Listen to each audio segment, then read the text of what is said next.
동키TV입니다. 요즘 대선 레이스를 펼치면서 윤석열과 이재명의 네거티브 싸움이 아주 치열하죠. 한국 정치는 예전부터 아주 질 낮은 수준의 네거티브로 일관했었지만 이번 대선은 그 격이 정말 충격적일 정도입니다. 이재명은 김부선, 조동현 등의 섹스 스캔들부터 대장동 의혹에 각종 비리는 말할 것도 없고, 윤석열 역시도 김건희의 허위 경력 논란에 대선이 아니라 유치원생들끼리 싸우는 권력 싸움이 아주 치열하죠.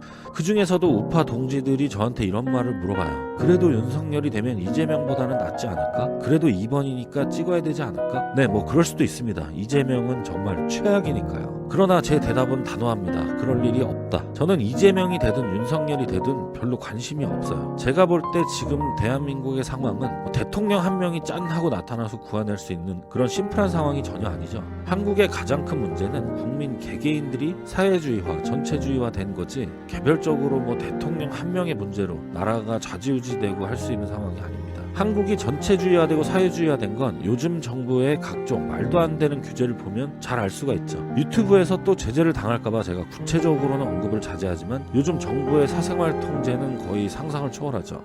제가 예전에 장난처럼 말하던 규제가 요즘엔 현실화되고 있어요. 앞으로는 부부간 섹스를 할 때도 허가증이 있어야 되지 않을까, 이런 생각까지 드는데, 문제는 이런 말도 안 되는 규제도 국민들이 대부분 공익을 위해서 개인의 자유를 침해해도 좋다 이러면서 수긍하고 있는 거죠. 자유에 대한 인식 자체가 없습니다. 누군가 내 자유를 침해한다는 건 아주 심각한 문제죠. 자유가 없는 인생은 좀비와도 같습니다. 그 침해자가 범죄자가 아니라 국가라고 해도 개인은 자기의 자유를 지키기 위해 투쟁을 해야 되죠. 그러나 한국은 이런 통제를 오히려 요구하고 있어요. 아주 심각합니다. 저는 개인적으로 한국은 이미 망한 나라라고 인식을 하는데, 요즘 명동이나 이태원, 신촌, 홍대 이런 데 가보면 정말 기가 차죠. 게다가 광화문은 몇 년째 공사 중이라서 시위조차 원천 차단입니다. 나라가 망한다는 건 그 나라가 없어지는 걸 의미하는 게 아니에요. 그 중에 어떤 분들은 그래도 아직 정부가 있는데 왜 망한 거냐? 아니요, 가족 구성원이 있다고 그 집안이 망한 게 아닌가요? 그렇지 않습니다. 가족의 운명을 가족 구성원들이 결정하지 못하고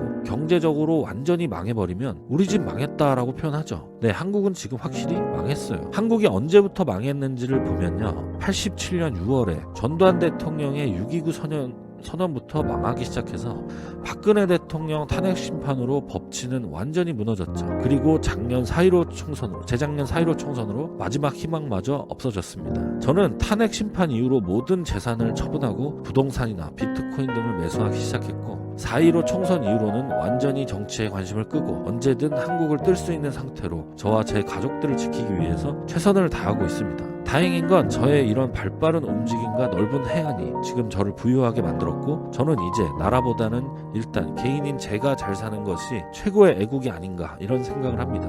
이미 국민의힘은 보수 정당이라고 볼 수도 없고, 윤석열의 정책 또한 민주당의 그것과 크게 다르지 않아요. 기본적으로 저는 아주 작은 정부를 추구하고 국민의 자유를 최대한 보장하는 정부가 보수 우파 정치라고 생각하는데, 윤석열의 정책은 민주당의 정책의 속도 조절이나 변형된 큰 정부 정책에 불과하죠.